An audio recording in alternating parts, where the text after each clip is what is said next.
Okay, great. Let me start a cloud recording and then I'll do an intro. Good.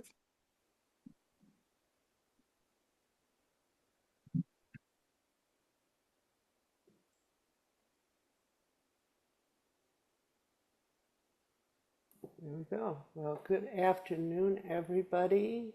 Welcome to Monday Night Meditation on behalf of Natural Dharma Fellowship. I'm very happy to welcome everyone here. We're very excited for Dean Slider is doing the first in a series of Buddha Dharma and the stories of J.D. Salinger, and today's story is a perfect day for Bananafish. My name is Elise Gittleman. I'm the Zoom host for NDF, and I'm going to do a very quick, brief tech talk. And basically, hopefully people know once Dean starts teaching, I will put him on speaker view. I'll spotlight him. If you'd rather see gallery view in the upper right-hand corner, there's a series of little dots you can click and then you get to see everybody. You can turn on closed captions using the CC button at the bottom of the screen. Unless Dean asks you to chat to him to share something, mostly the chat is if people are having technical issues with something, it will chat directly to me, the host, and I'll try to help you with that. But while Dean is teaching, if he's not asking you to do that, he's probably not busy reading the chat and trying to present. During any discussion period, you can use the raise hand icon and the reactions thing, or it's a small enough crew, you might be able to get away with the raise hand on your arm, whichever works for you. I will allow people to unmute at that point, and then you can unmute yourself when you're done. Remute yourself. If there's any reason it doesn't work for you to speak your question today, whatever that is, you could put it in the chat to me. I'm happy to ask it on your behalf. And if there's any reason you'd prefer to remain anonymous, that's also okay, just let me know. And because the event is being recorded, when you speak, you're giving us permission to use that recording. We're not able to edit that out afterwards. And with that, I'm going to end my tech talk and my share and spotlight Dean. And thank you for being with us. Hi, folks. Everyone hear me okay? Great, great. Excellent. So good to see familiar faces and unfamiliar faces. Evelyn, hello, Evelyn.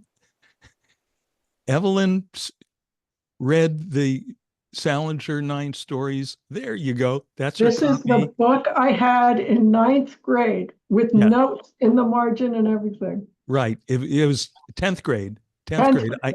I taught this book for about 30 years to sophomores, 10th graders at the Pingree School in New Jersey. Evelyn was one of them. So great to see you again. And hi, Jody and Terry and Charles. Todd's another Pingree boy. Fantastic. And other usual suspects, Perry and Terry. Great. Excellent. Good. Terry and Charles and David. Great. Good. Okay. So let's start with some meditation, since this is called Monday Night Meditation. So anything that I say about meditation is strictly a suggestion. Feel free to ignore any or all of it. But my first suggestion would be, check out the body. Notice what it feels like to be in a body. And what would the body like us to do to just gently loosen it up?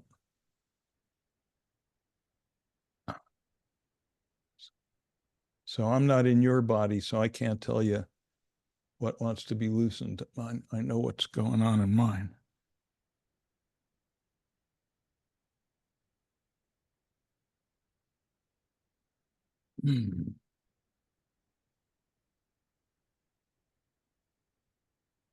The approach that I take to meditation Some of you I know are Buddhist practitioners. You'll know Sanskrit or Tibetan or Japanese terms for what we do here. I, as much as possible, teach in plain American. We call this natural meditation, which means that all the unnatural stuff, all the trying to control your mind, trying to make the thoughts go away, trying to do anything, we don't do that.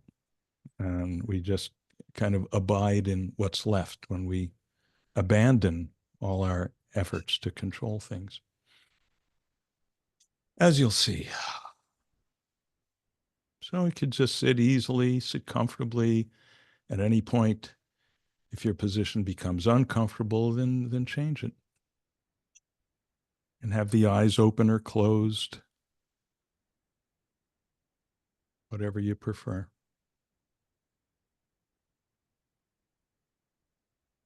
Let's take a slow, deep breath. Really filling up with air. And then open the mouth and release.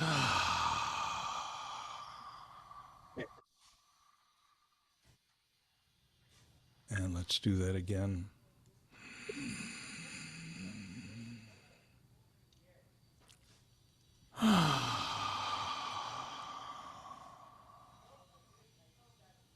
And again.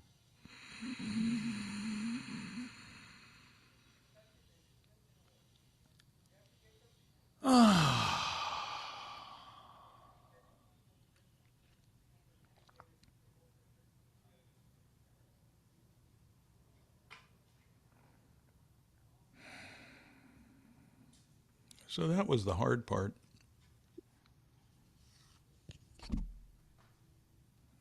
Now we just pretty much leave everything as it is.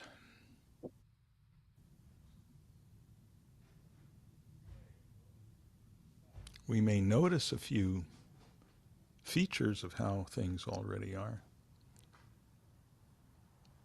The way sounds show up in our awareness all by themselves. We're not involved in the showing up of sounds. We don't decide what sound shall I hear next. When's it going to start? They just appear.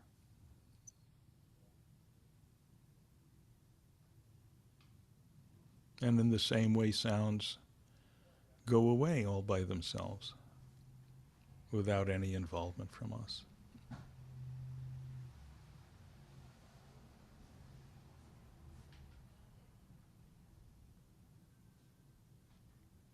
And it's the same with thoughts, feelings, sensations. All these experiences, all these phenomena, these arisings, arise by themselves and go away by themselves.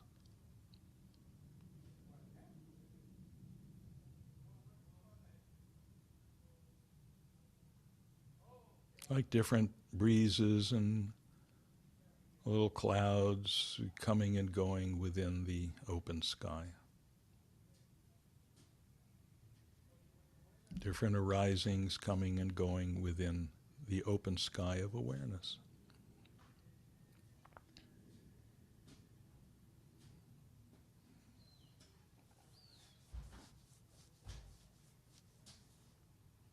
So nothing for us to do but remain as the open sky of awareness, which we already are.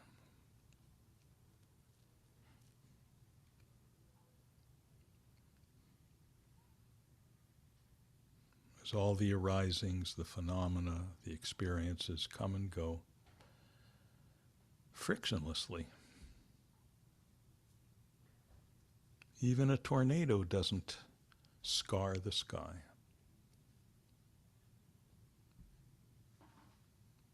So whatever comes and goes is of equal value. It's all perfect and perfectly unimportant.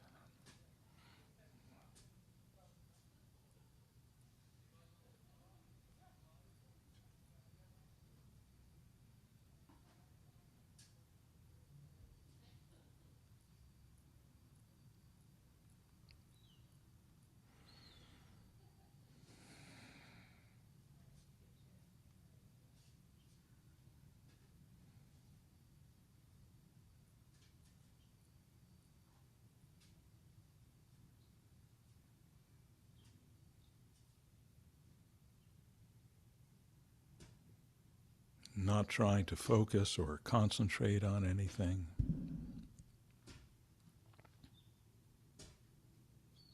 Not trying to meditate, whatever that means, or be mindful. Not trying to have any special enlightened kind of experience.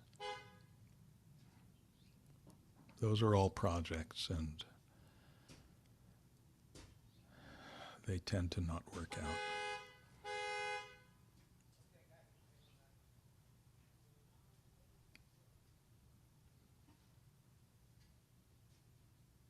So we just abide as this naturally open, sky-like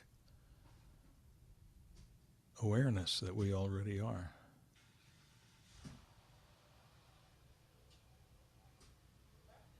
Without color or texture,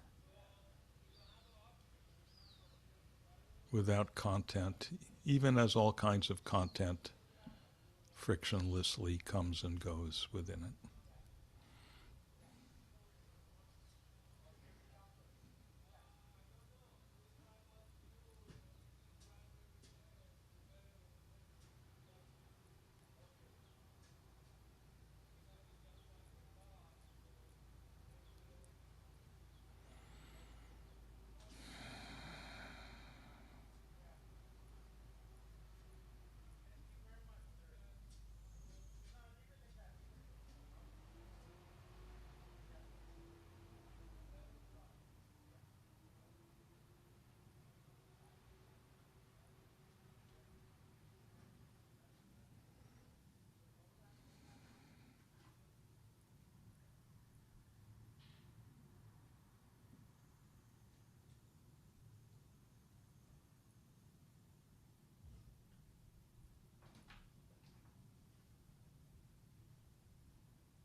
Anytime you feel you've gotten caught up in some effort or resistance or following some long train of thoughts, just relax your grip on it. Don't try to figure it out or get rid of it. Just relax your grip. Let it stay there, whatever. And spontaneously you'll find yourself relaxing back into this sky-like open nature of awareness itself, which we never actually leave. Always right here.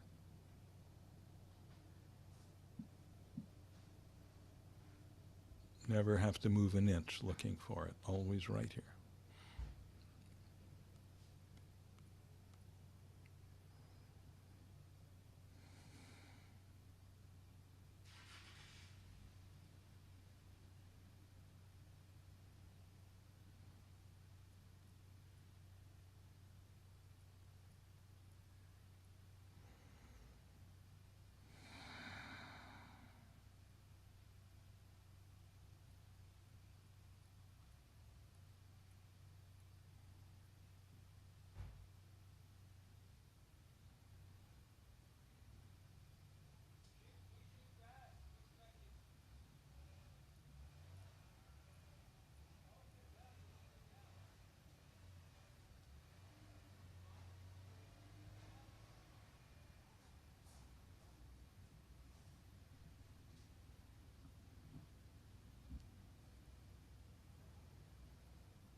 Now, if your eyes are closed, keep them closed.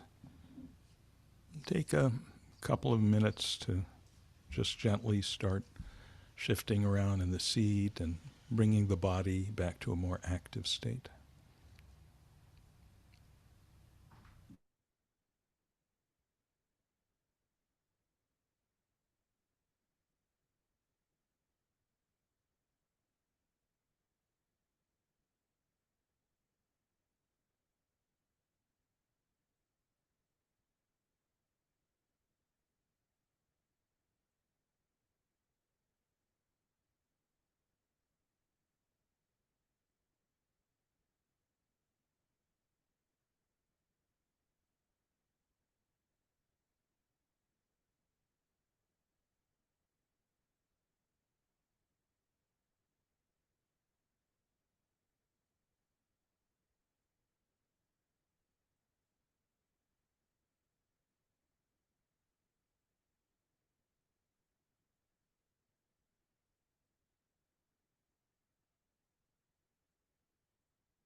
And when you feel ready, you can open the eyes.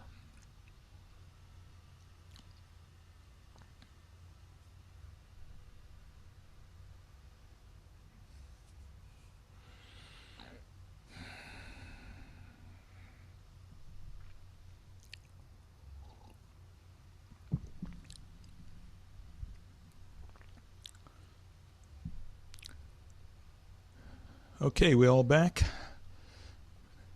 Everybody good? Good. All right. I am so excited to be doing Salinger again. I just love his stuff. I love the stories in this book, even if there weren't a drop of Dharma in these stories, just as literary craftsmanship. They're so delicious. Every year, I always look forward to teaching Salinger.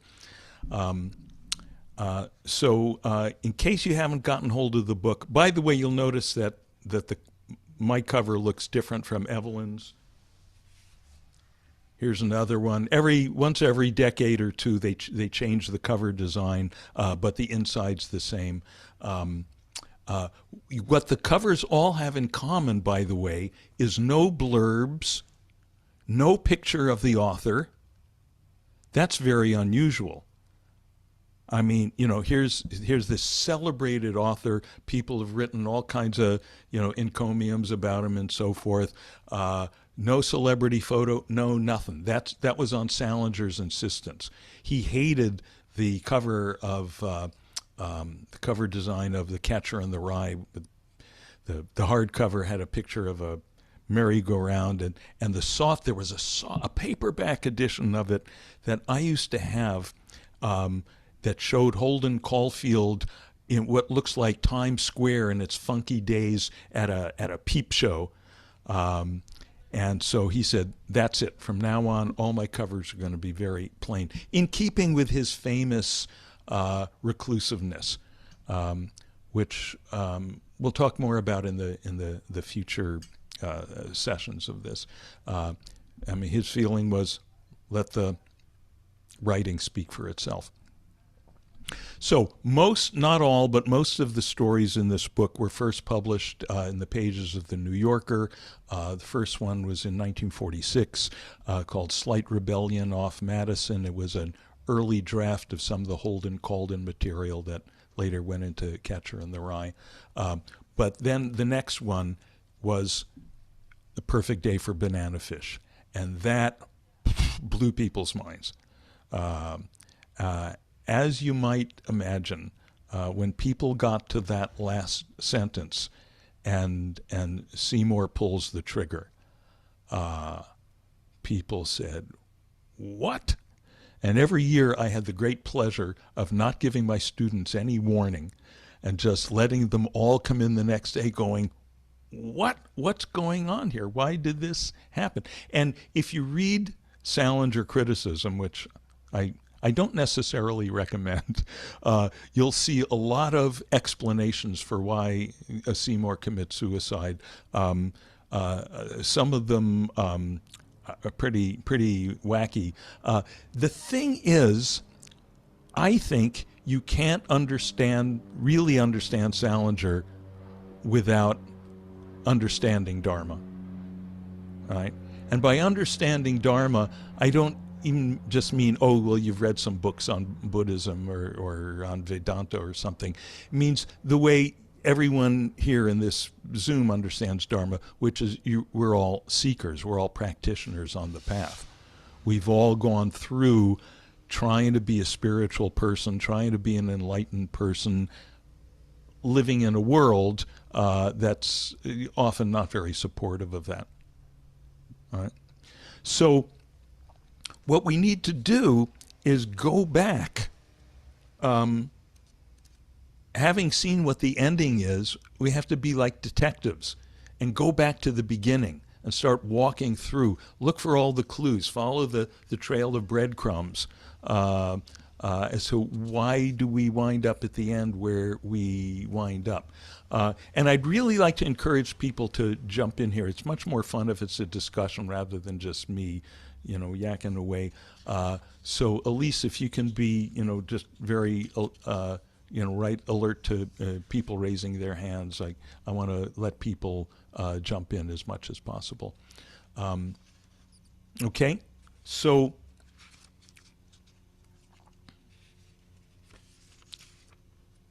look at the first paragraph. There were 97 New York advertising men in the hotel, and the way they were monopolizing the long-distance lines, the girl in 507 had to wait from noon till almost 2:30 to get her call through. Right? Now, as the saying goes, God is in the details.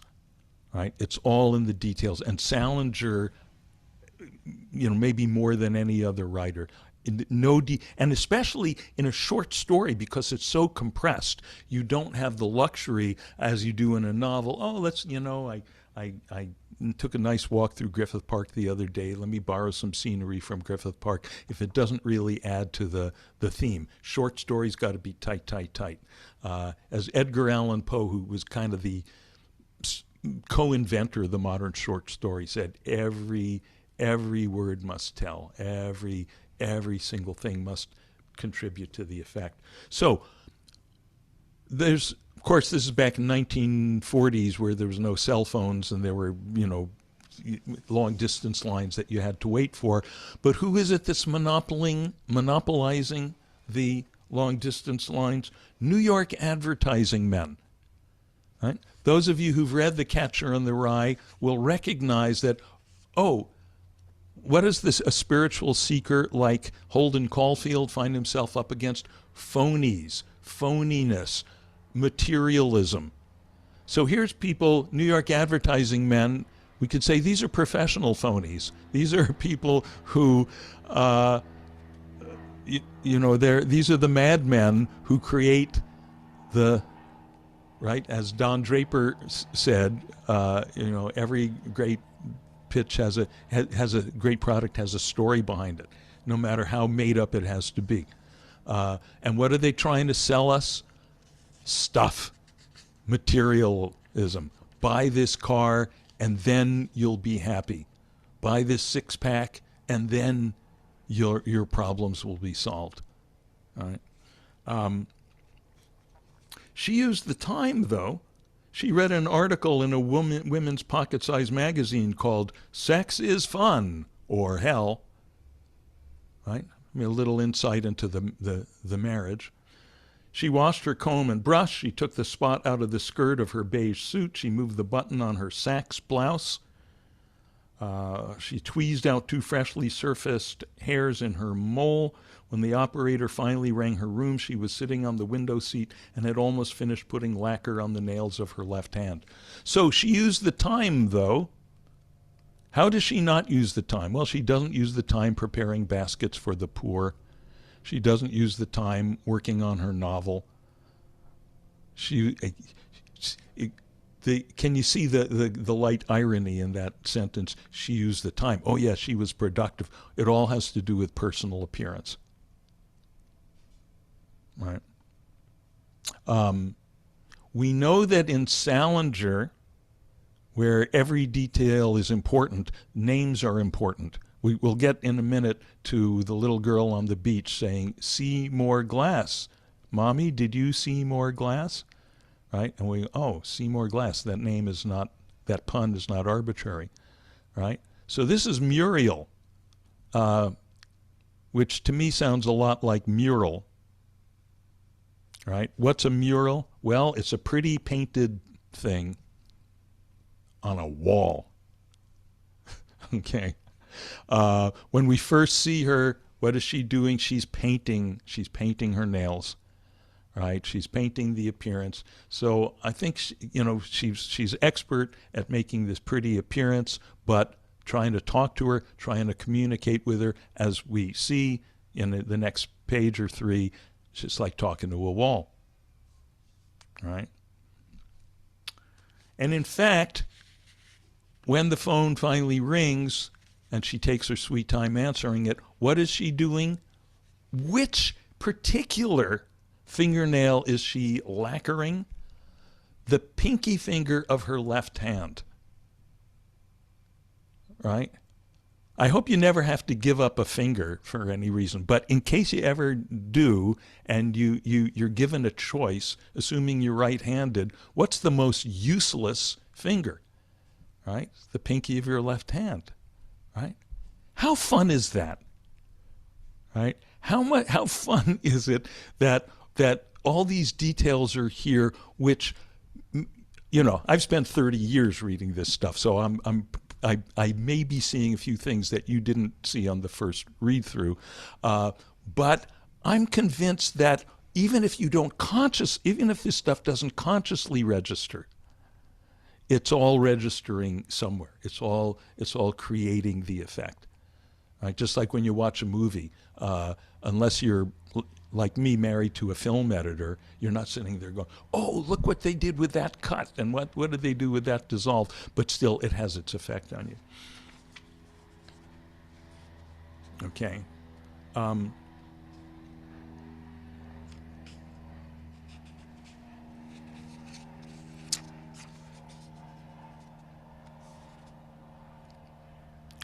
So she's sitting on one of the twin beds Interesting.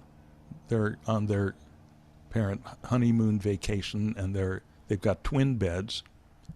Sex is fun or hell.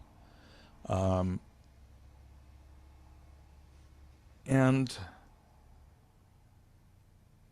she talks on the phone with her mom. And what everything the mom is talking about basically is saying what? Is saying what? You know, right? Seymour's nuts. Seymour's engaged in very weird, disturbing behavior. He apparently wrecked his father-in-law's car. We had with some fascination with the trees on the side of the road. He, apparently had some conversation with Muriel's grandmother that made the grandmother very upset and so forth. And mom is trying to get Muriel to just leave Seymour there. They're apparently on vacation in Miami or somewhere in Florida. These are clearly New Yorkers. It's her Saks blouse, and come home or go on a cruise.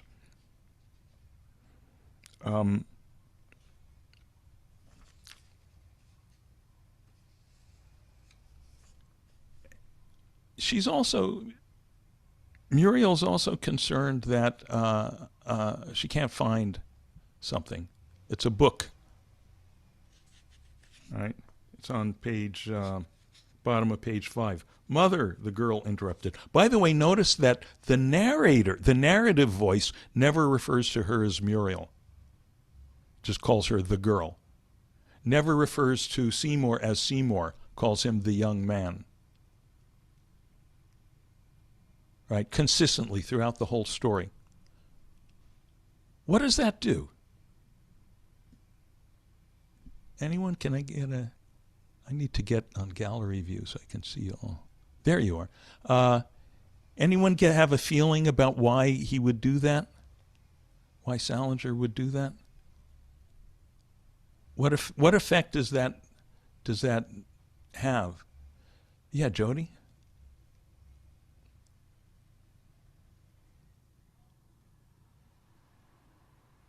I'm not hearing you. You should be able to unmute now. I'm sorry. There you I'd go. I wasn't Okay. able to unmute myself. It kind of depersonalizes them. Yeah.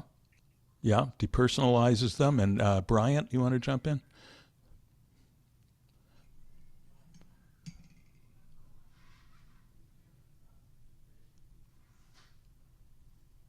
Bryant? Sorry, I was trying to unmute. Yeah. I agree, depersonalizes and maybe universalizes. They become every man and every girl in a way. Mm-hmm. Interesting. Depersonalizes, universalizes. I don't have a right answer to this. Those both sound, those both feel kind of right to me. I think there's also something else though.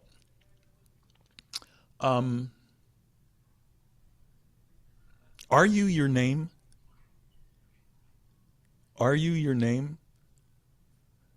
When you were when you were a newborn, you had no sense of, oh, now I'm Bryant, now I'm Jody. But there were these two big faces that kept, leaning over the crib saying, hi, Jody, hello, Jody, you're so cute. Coochie coo, Jody. And after a while, you figure, well, I guess I must be this Jody thing they keep talking about. All right? So that's one of the first stories we learn.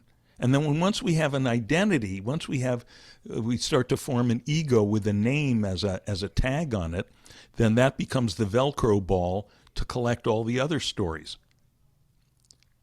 And I think, maybe I'm going a little far out here, but especially in the context of all his later work, I feel like he's very subtly stripping them of the stories, showing us that the stories are in fact just stories.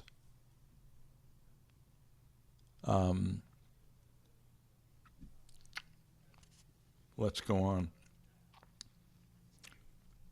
So, yes, Mother, the girl, about him at page 5. Mother, the girl interrupted. Listen to me.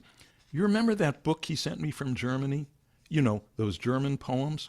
What did I do with it? I've been racking my... Oh, by the way, Salinger, you'll notice, famous for his naturalistic dialogue. His dialogue sounds like he hit a tape recorder under the table. The way characters keep interrupting each other, the way they talk in fragments.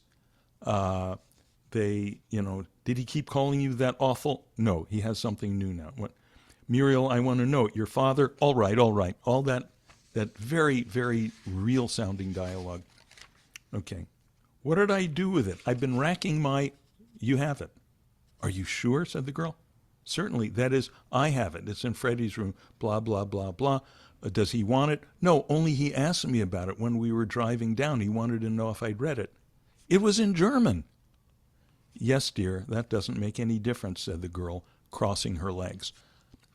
Another feature, and we'll be seeing this as we go through all the Salinger stories. Every Salinger story, if you adapted it into a movie, you would not need to add any stage directions. If you had little posable, Seymour and Muriel action figures and little Sybil, you would know in every line how to pose the little posable figures. All right? But it's done so skillfully that you don't it's not intrusive. You don't notice that he's doing this.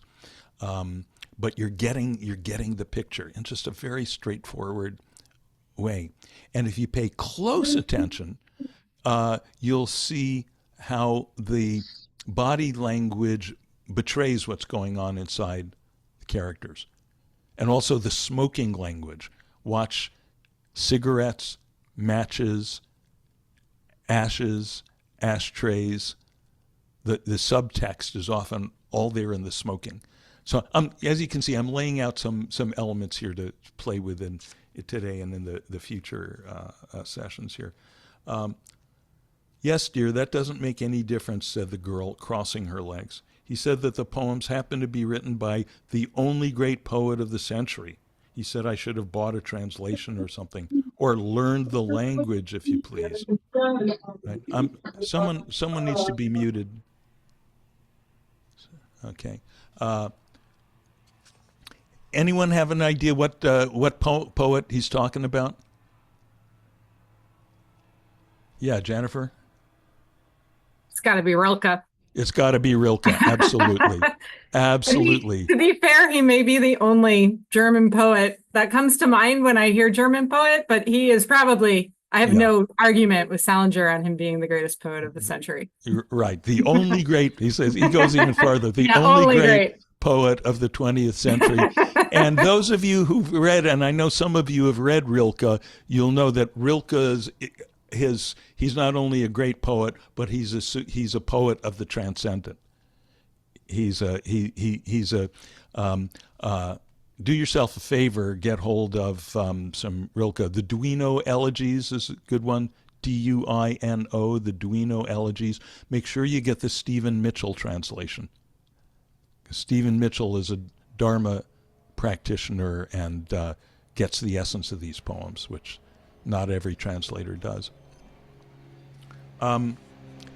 So, do you see the problem with Seymour and Muriel right here?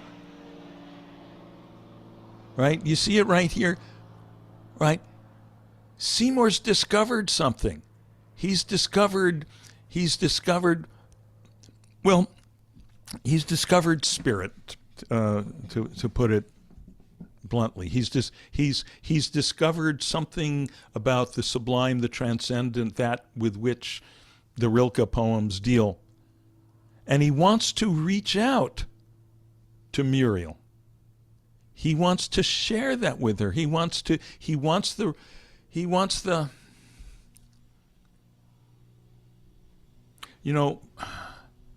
after my first wife passed, and she was my great Dharma buddy, before I met my current wife, who is also my great Dharma buddy, I was involved for a few years with another woman, and a lot of the things about the relationship were great. But one day I came home and I said to myself, I don't want to. Oh, I'd been teaching. I was at the time I was volunteering as a Dharma chaplain at a Northern State Prison in Newark, and I was just those sessions were so great, and I was so full of Dharma, and so it was so sublime and all that. And then I came back to my girlfriend's apartment, and I kind of had to just drop all that because she wasn't on that wavelength. And I said to myself, oh, I don't want to have to come home from the temple. I'm going to come home to the temple. Right? Not everyone. Some people seem to, and so once the Dalai Lama, someone asked the Dalai Lama, oh, the Dharma's done so much for me. I just wish I could get my husband to meditate. And the Dalai Lama, in his great, generous heart, said, no, it's fine. One per family is plenty. But for some of us, and for some people that seems to work great. But for some of us, and it's true in my case, it's too much my life. If I'm going to share my life with someone, I've got to share that. Yeah, Barbara? I was just going to say, don't you think that's a little extreme, though, to give for a husband to give the wife? I know maybe they're in different places, a German poet to read. I mean, that's not even halfway. That's, I think, pretty extreme. Yes, absolutely. And there you've put your finger right on the whole problem that this story presents. Oh.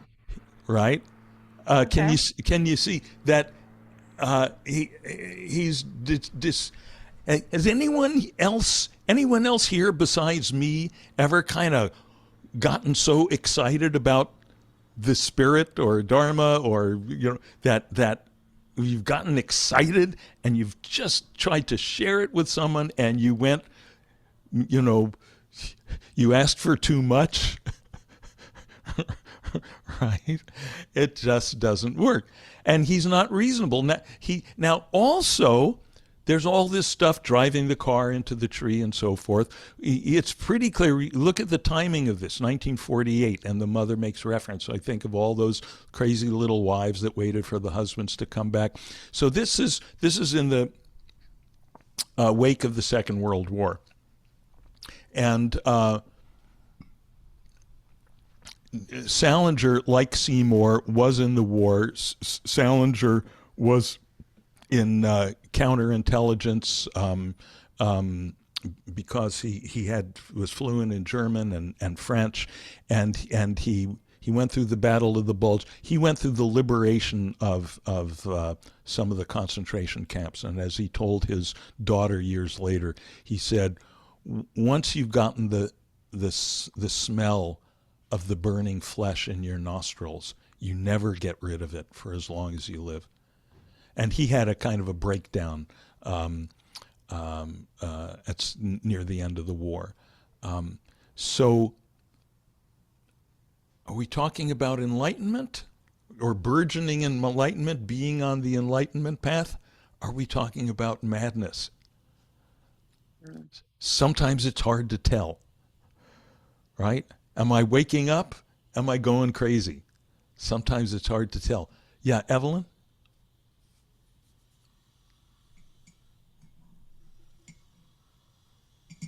We're not hearing you, Evelyn. How about this? There you go.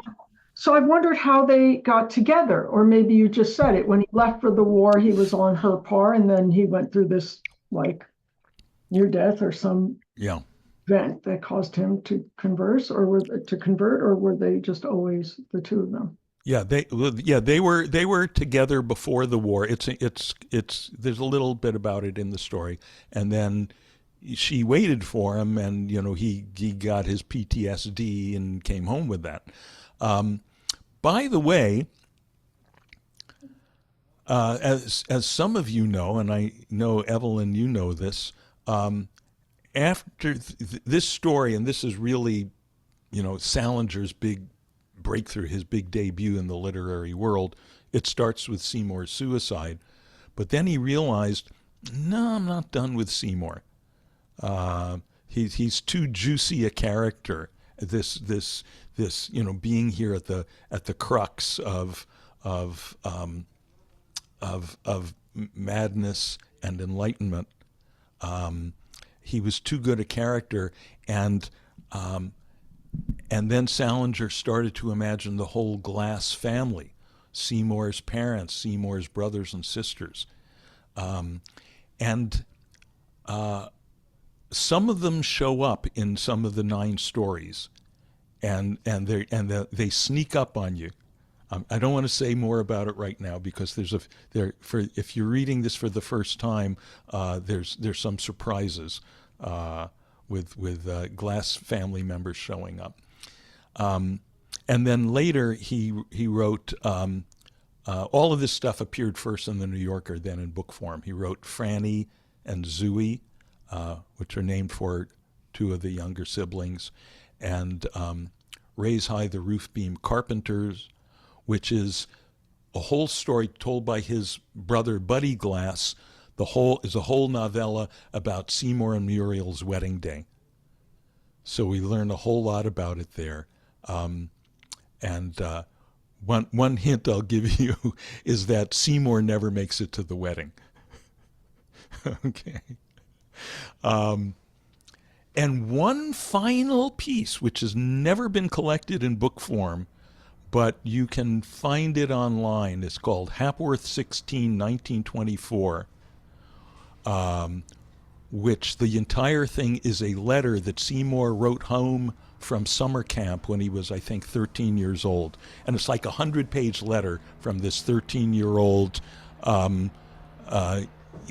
insane/enlightened young genius. And that story... Am I being drowned out by the airplane? No? Okay, good. Good microphone. For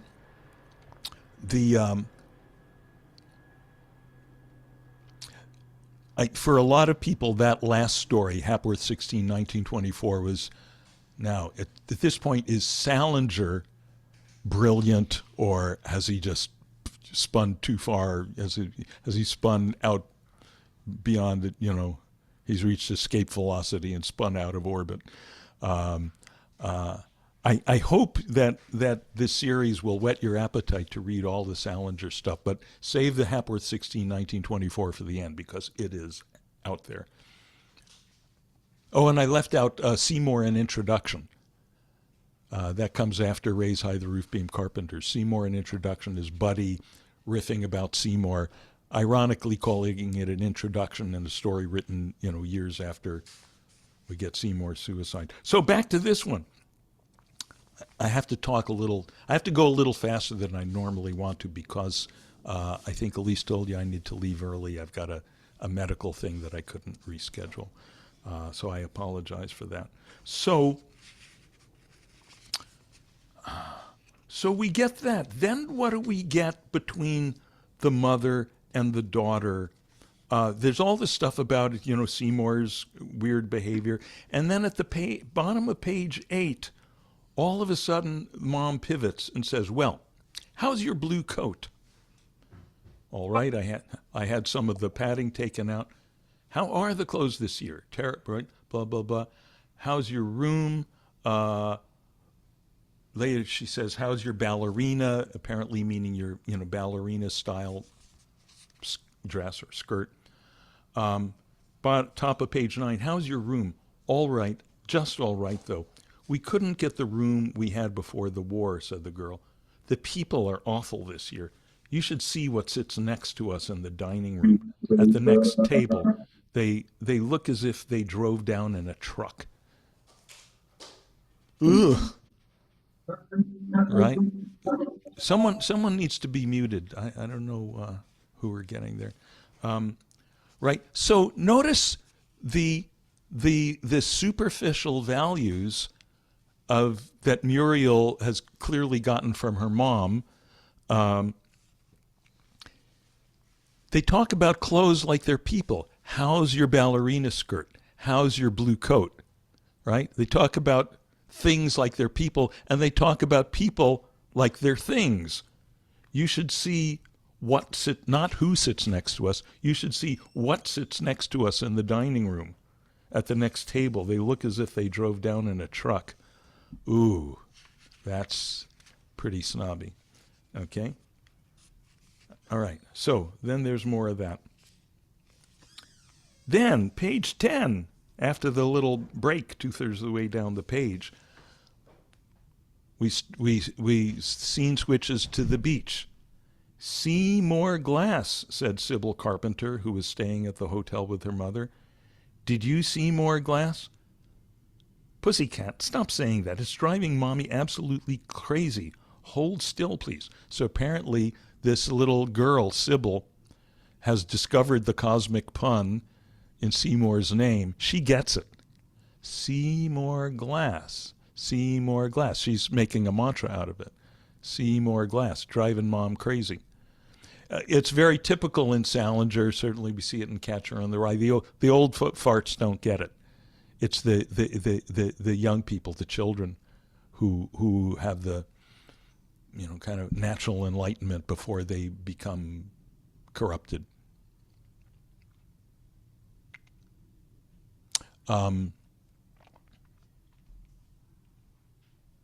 So what does the name Seymour Glass tell us? What can we get from that? He could have been named anything. What do we get from that? Yeah, Evelyn. That he can see more. He can see through transparency. He can see through to inner whatever's in it, good or bad. Yeah, that's what I get. He sees more than other people. And that's his blessing and his curse. He sees more. The glass, maybe it's as if he sees into the depths of things, sees into the depths of existence as if looking through glass. Maybe it also implies that he's fragile like glass, that it's hard to handle all that vision if you don't know how. If, unlike us, Seymour has not been blessed with having lamas, gurus, guidance. Just suddenly you're getting all this vision. What do you do with it? The vision of the sublime as laid out in the Rilke. By the way, and another thing, the vision of all humans, of all sentient beings as precious. Right? I think it's very significant that the poet that he recognizes as the only true great poet of the 20th century is a German. He's just been through a war where they've had to kill Germans, where Germans have been gassing people in concentration camps. The easy way, when you have to go through that, is to dehumanize the enemy. You do that to protect yourself. That's like psychic armor. I can remember I'm in my childhood, not too long after the war, where you would still see the old Looney Tunes that were World War II propaganda, where the Germans and Japanese were depicted in these completely dehumanized stereotypes. If you make killing another human being is, I would imagine, a very difficult thing. So you dehumanize them, but apparently Seymour refuses to do that. The fact that he sees more, he sees into reality, disallows him that luxury. Right? That's another thing we learned from the discussion about the Rilke book. So yeah, Bryant.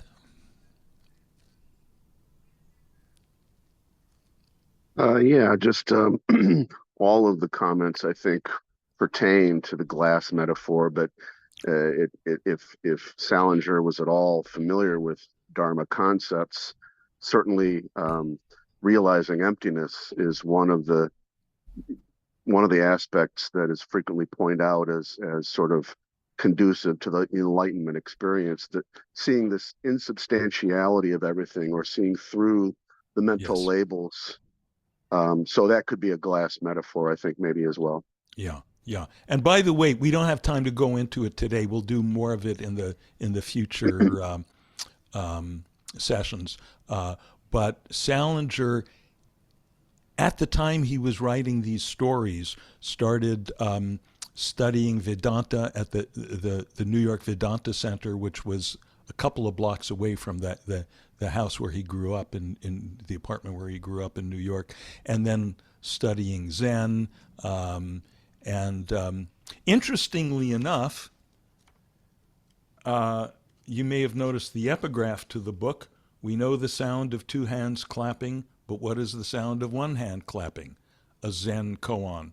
I guarantee you, hundreds of, probably millions of people encountered the word koan for the first time in the epigraph to this book, and encountered that koan for the first time. I know that's old stuff to everyone here.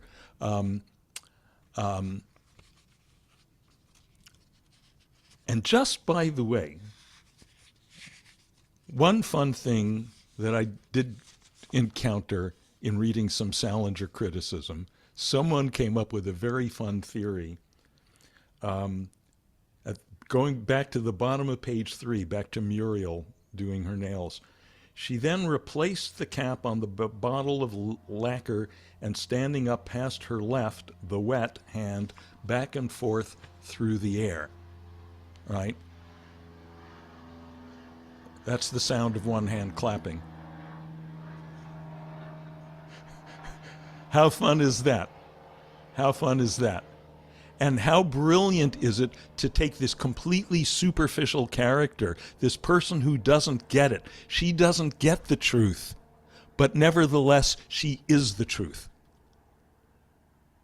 Right? All those beloved sentient beings who are going to live and die and never explore any Dharma, never see that, oh, it's all shunyata, it's all boundless, wonderful, glorious, radiant emptiness. They'll never get that, at least in this lifetime, perhaps, but they are it nevertheless. Right? How wonderfully subtle is that? Yeah, Gwen.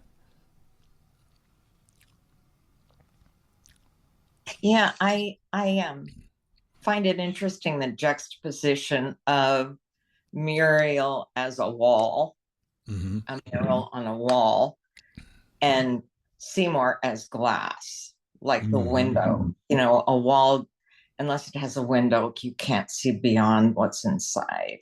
So I think it's interesting that between the two characters, how their names are juxtaposed. Yeah, right. If you look at them together, they're both kind of architectural names.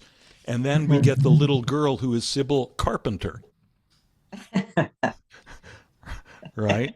I'm not sure what we do with that. I mean, Jesus was a carpenter. I mean, maybe it's Bill. Sybil, now the name Sybil means prophetess, right? A Sybil is someone who sees the future. But there's also something more specific. This is where he's getting a little literary on us. When Sybil starts talking about her rival, the other little girl who's the rival for Seymour's affections, who got to sit on the piano bench with him, Sharon Lipschutz, right? And when she raises it,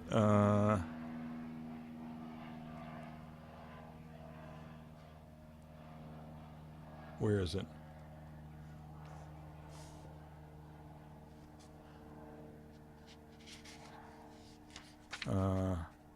Okay, I can't find it right now. But when Sharon's name comes up, he says, Seymour says, "Oh yes, that name,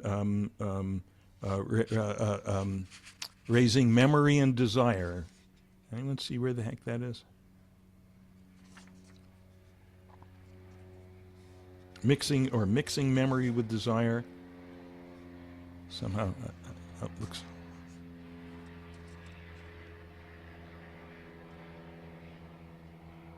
Oh, yes, there it is. Page 13, just below the middle.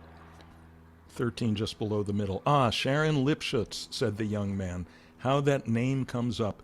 Mixing memory and desire. Now that's a quote out of T.S. Eliot, The Wasteland. April is the cruelest month. That's bleak. I mean, usually we think April is, beautiful springtime. April is the cruelest month, breeding lilacs out of the dead land, mixing memory and desire, stirring dull roots with spring rain. In case you ever want to stoke your most suicidal impulses, The Wasteland is probably pretty good stuff to read. But interestingly, just before that is the epigraph to The Wasteland, which is in Latin, and basically what it's here in Latin, which I can't read, but basically the translation in English is it's talking about these two boys talking to a character named Sybil. This is out of Greek mythology. And Sybil had asked for the blessing of eternal life, and the problem was she got it, but she forgot to ask for eternal youth. And she just became this more and more horrible, terrible, shriveled little thing. She finally became, I think, like a little moth-like being sitting in a jar. And in the part quoted in the Latin epigraph, these boys who find her ask her, "What do you want?" And she says, "To die." Wow, pretty brutal. Pretty brutal. All right? Okay, but we got to get, I'm really racing the clock here. Okay, we got to get to the parable of the banana fish, right? Seymour is the mad Buddha of this story. This is going to be the Bananafish Sutra, right? He's the mad Jesus. This is going to be the parable of the banana fish, right? What does he tell her? They're going out on the float searching for banana fish. Bottom of page 15. They lead a very tragic life, he said. You know what they do, Sybil? She shook her head. Well, they swim into a hole where there's a lot of bananas. They're very ordinary-looking fish when they swim in. But once they get in, they behave like pigs. Why, I've known some banana fish to swim into a banana hole and eat as many as 78 bananas. He edged the float and its passenger a foot closer to the horizon. Naturally, after that, they're so fat they can't get out of the hole again, can't fit through the door. Blah, blah, blah. What happens to them? Well, I hate to tell you, Sybil, they die. Why? Asked Sybil. Well, they get banana fever. It's a terrible disease. Okay, what's this parable about? What's this parable about? Anybody? Let me just say, I think the Freudian aspect of it is embarrassingly obvious. All right? I'm actually, Bryant, you can put your hand down, because I realize I got to be out of here in 4 minutes, so I'm going to race to the conclusion here. The question that we've been pondering here for the last hour, what the heck is Seymour, this tormented yet blissful spiritual soul, doing with Muriel, who,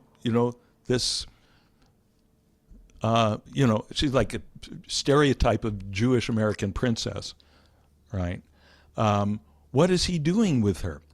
Well, there is that element of sex, right? Which people have been known, I'm not sure if this has ever happened to any of you, but people have been known to wind up in relationships that they would never get into if it wasn't for the sex part, right? The sex is and then once you get into that banana hole, it's hard to get out. Is his suicide starting to make a little more sense? No? No, says Perry. No? Okay. Perry, you want to elaborate?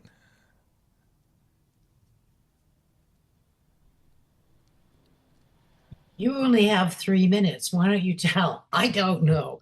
It was a shock to me when I read it. It was like, what's the story for if he's going to end up killing himself? So, no, I don't have any. I don't even have any speculations. You tell, teacher. Okay. Okay.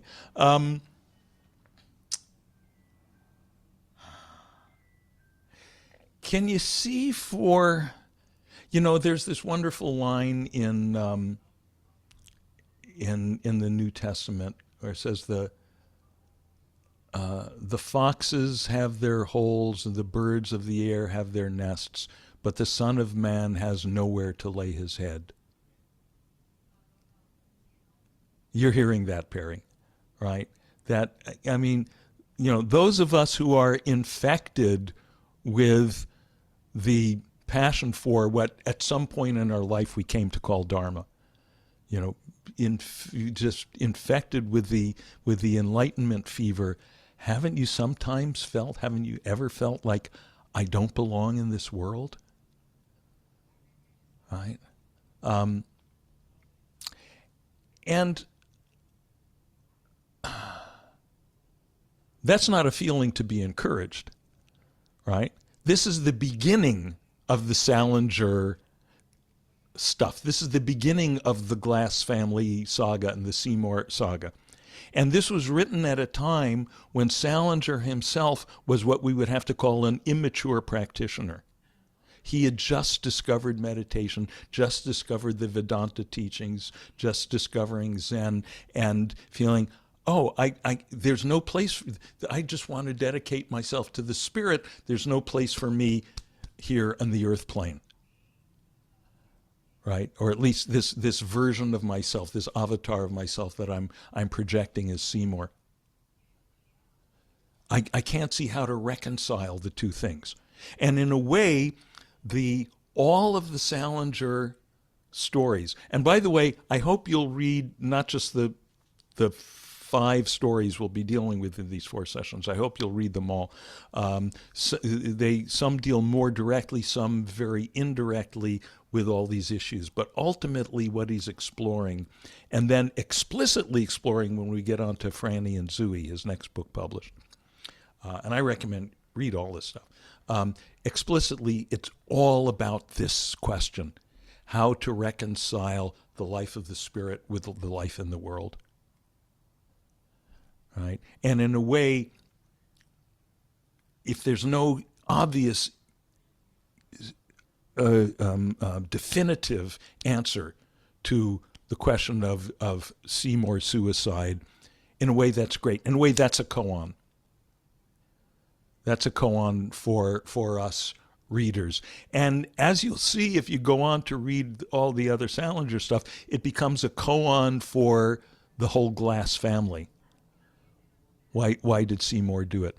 Because in the later stuff, Seymour, as Salinger matures in his Dharma practice and his Dharma understanding, Seymour matures also, even though he's dead. And Seymour, as he gets fleshed out in retrospectively, winds up being the family guru. He's clearly the enlightened man of the family, and it becomes, in a way, more and more difficult to reconcile that with his suicide. Yes, Jody. Jody. So I'm just curious about coming home from the war and having PTSD. So it seems like he's got like a foot in both worlds, right? One is his world where he's suffering and being tortured by all that occurred, and this other world of enlightenment. Yeah. And then he's kind of stuck in this marriage with, I guess, good sex, but not much love. Yeah. We hope good sex, sex is fun, or hell. Yeah. But it's kind of interesting that there's still that PTSD issue. Yeah. A lot of people, and probably includes a number of people here, find the Dharma path, find the path of awakening when something traumatic happens. right? A whole lot of people have to bottom out, and it might be PTSD, it might be the dissolution of a marriage, it might be getting a bad disease or having someone close to you die, having a career crisis. Whole lot of people, they have to have a disaster here in the material world to get enough motivation to look around and let's see, what about that other world, that spiritual world I've been hearing about? It's Okay. so sad though, because the spiritual world that he discovered evidently wasn't enough yet Not yet. for him. So we'll read the other stories. I've got to run. Thank you Thank so you, much. Dean. Such a pleasure being here with you. I'm looking forward to the other sessions, and I won't be in such a hurry next time. So if folks want to stay on, I'll give a little info about accessing stuff. Thank you, Dean. Good Okay, luck with your appointment. okay, and I'll hit the stop recording button, right? No, you know what? Just leave it, and yeah, that's fine. You can stop your recording. All good. Okay. When Okay. you leave, it'll stop anyway. Bye. Bye. Just